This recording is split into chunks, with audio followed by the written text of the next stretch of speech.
Hey everyone, it is time for our Arkansas football recruiting report with Otis Kirk. And Otis, let's start things off talking about Curly Thomas. He's a guy that we've talked about on here before, defensive end, and it looks like Arkansas is now in his top 11 schools. Yeah, he's originally from Pine Bluff, so he has ties to Arkansas.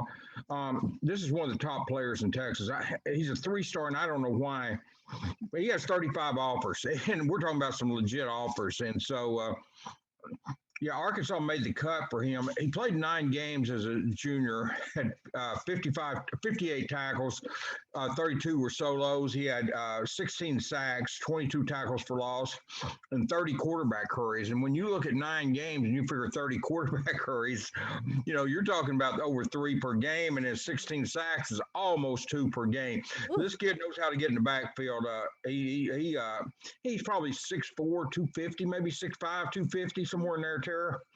He is at Fort Worth Northern Catholic, and I think a lot of people think he may go to Texas Tech or something, but I really think Arkansas has got a legit chance to him. I talked to him yesterday, and he is what's impressed him so much about Arkansas is he likes the playing that Coach Pittman and Coach Ashley have for him on defensive line. They want to really they've made him a priority, or the priority, and he appreciates that. And he thinks he can help Arkansas. Well, I mean, he obviously can help Arkansas. He can help any school in the country. So, but I mean, no, he feels like he can really excel with the plan, the system they've got in place for him. Because any kid that goes to college, you want to get a system that fits you. You know what I'm saying? Yeah. So even though, he's a great player, so he can play in any system, but some of them you will prosper and do better than you do in others. It's just like in the NFL. I mean, all those guys can play, but some of them do much better in one system than they do. And that's what I was getting at there. So, yeah, I think Arkansas's got a great chance at him. They've had a very organized plan for him, and they've laid it out for him. He likes it. And like I said, he originally from Pine Bluff, so I think the Hogs have a chance at him, a real good chance. Well, the next guy is Sal Sapp, a 4-star offensive lineman, and it looks like Arkansas is now in his top 8. Yeah, they did a virtual visit with him. I think we talked about it after they did it. It's been about probably 3 weeks ago, maybe 2 weeks ago. These Saturdays run together for me. I know. 3 or 4 weeks ago, they did a virtual visit with Sapp, and he was really impressed about the organization and stuff. And when you talk about Arkansas, Georgia, Florida State, North Carolina, South Carolina, Southern Cal, and Cincinnati being his top 8, it's also worth looking at some of the schools that offered him that are not in the top 8: Alabama, Auburn, LSU, Penn State, Texas, Tennessee. I mean, it's a who's who of college football that didn't make his cut. And so here's one thing that's helped Arkansas with Sapp and Brad Davis recruiting, but Sam Pittman, his last year at Georgia, put 2 Georgia offensive linemen in the first round of the NFL draft, and those kids, that is stuck with Sapp. It sticks with those kids. Because I asked one the other day. I asked an offensive lineman recruit from Mississippi, I said, "How often do you think about playing the NFL?" He said, "Every day." Oh, of course. So, and that's the way it's Sapp. And so, but it's worth mentioning, like I said, the schools that didn't make his cut. It's a credit to Sam and Coach Davis and Arkansas staff that they made that cut. And we'll see how it goes. I mean, it could go any direction. There's 8 possibilities, but I think if they can get him out of Georgia, I think Arkansas has a really good chance. Now Georgia obviously is in that top 8. Yeah. But leaves the state, I think obviously Arkansas's chances go up tremendously, just like they do for any kid. If they can get the home state eliminated, then the chances go up. I mean, that's really a no-brainer. So I'm kind of making a dumb statement there, but I just feel really good about Arkansas's chances if they can get that. But now Florida State and some of those schools are also. And I want Cincinnati is in the top 8 for Sapp and top 11 for Curly Thomas. That they have really done a good job up there. They're winning a lot of games in Cincinnati. And they're the Bearcats, and it's worth mentioning just what a job they're doing getting in the finals for some of these kids. Now, how many of them they'll get, I don't know, but it's worth mentioning that they're certainly in the hunt for a lot of kids. And because used to hardly ever did you see Cincinnati mentioned with a kid in the South, and that's not the case anymore. Well, someone I don't think that we've actually talked about on here before is Brody Foley, a tight end, and you said he just got an offer from Arkansas. Yeah, talking about Cincinnati kind of leads into this because he's from Cincinnati. He plays at Anderson High School. He's 2022 tight end. He got offered yesterday. I watched his tape, and the reason I'm bringing him up, they've got Dax Courtney. They're probably going to sign another tight end. Coach Kennedy's recruiting this kid. But here's what I like about him. He's 6'6", 230. He plays tight end, defensive end, linebacker, and wide receiver. He does it all. And they talk about linebacker, and they've got him down. But really, he plays a lot. He's playing some defensive end, too. But Arkansas is recruiting for tight end. What I like about him with his 6'6" height, he goes up.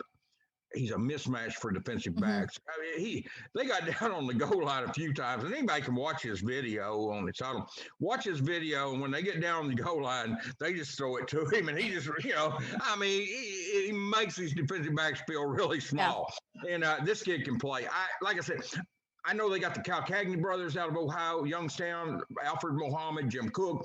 Several years ago, they had a pretty good run on kids in Ohio. They haven't had as much luck lately, but I don't know what their chances for Brody are, but I do know they offered him, and Wisconsin offered him, Cincinnati's offered him, and so he's got a lot of options. Not going to have it. He's got a lot of options.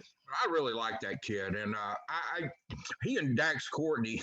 If Arkansas could get those two to go with Aaron Outley, who they signed in this past class, they'd really be setting a tight end for a while. And then, of course, you've got Hudson and Sutherland and kids on campus. We don't want to forget them. But I'm just saying, in recruiting, their numbers have been low at tight end, and they got lucky and had Kern come back this year because of the COVID rule. But I think. Don't be surprised if they sign two tight ends in the 2022 class. And Courtney is one of them. But don't be surprised if whether it's Foley or someone else, don't be a bit surprised if they sign two. Well, you talk about surprise. I hear we're going to have some good news coming up I think it's next Saturday. Yeah, Saturday, March the 6th. Circle your calendars because there's going to be some program changing news next Saturday, and it's going to come in the form of double good news. So I mean that's about all I can give you, but you'll have to stay with Pig Trail Nation next Saturday and see what happens, because it's going to be, I'm telling you, it's not good news, it's great news, and it's going to come in the form of two, not just one but two. And so they've got 4 commitments right now. They're going to have 6 after that, and so it's really good news for Arkansas. Coach Pittman and that staff is they've done some Zooms with these 2 kids. And they've, everything's laid out. It's just waiting for the announcement next Saturday. And so I'll leave it at that, because I don't want to say too much, because I don't want to give it away. But I'm just saying it is great. It's not good news. It's great news. I mean, so many times I hear in here, I say that could be good news, or this could be good news. That's great news. We're not going to talk about good. We're talking about great. It's some program changing stuff. So. Yeah. We'll see how it goes. We'll be on the lookout for all of that. And just a quick look ahead, though, to the 2024 class. What do you know about that group right now? Well, I know that I have talked about Benny Winters on here, and, then he got offered a scholarship. And Benny is from Malvern, 6'4", 290. But that's going to be a good class. There's kids like Lane Jeffcoat out at Bentonville West, 6'7", 300-pound offensive lineman. I like Meredith kid out of Whitehall, about 6'4", 285, probably played defensive line. Courtney Crutchfield plays for my buddy Ron Stinson over at Pine Bluff. He's 6'3", 185, wide receiver. This is the type kid that I don't want to say it's too much, because we didn't have it comparing people, but this kid's got a little bit of Traylon Burks in him. So okay. I mean, I don't have to say a whole lot else if I tell you that. And then John David White on the football team, his brother Walker White is a very good quarterback at Little Rock Christian, 9th grade. Kel Busby is a kid at Pulaski Academy. And when kids come out of Little Rock Christian and Pulaski Academy as quarterbacks, they're going to be ready to play. I mean, those are great coaches, like Kevin Kelly over PA. So, and then Braylon Russell's a running back at Lakeside, plays for another buddy, Jared McBride. All these former Razorbacks are coaching these kids, Rod Stinson, Jared McBride. Yeah. But, no, I mean, it's just, I like that class. And I don't talk or write about ninth grade kids too much. I don't even. I imagine some of the coaches probably cringe when I do, and I don't much. But it's just when you've got kids 6'4", 290. 6'7", 300, 6'4", 280. It's worth mentioning. Crutchfield's 6'3", 185 wide receiver in the ninth grade. One thing I will say, and I'll leave it at that here, I'm glad I don't have to feed these kids. Yeah, no kidding. For somebody, Kevin McPherson, those guys can feed them. I'm glad I don't have to. All right, Otis, thanks so much for your time. It's always great catching up with you. That's going to do it for our football recruiting report. Okay, thanks, Sarah.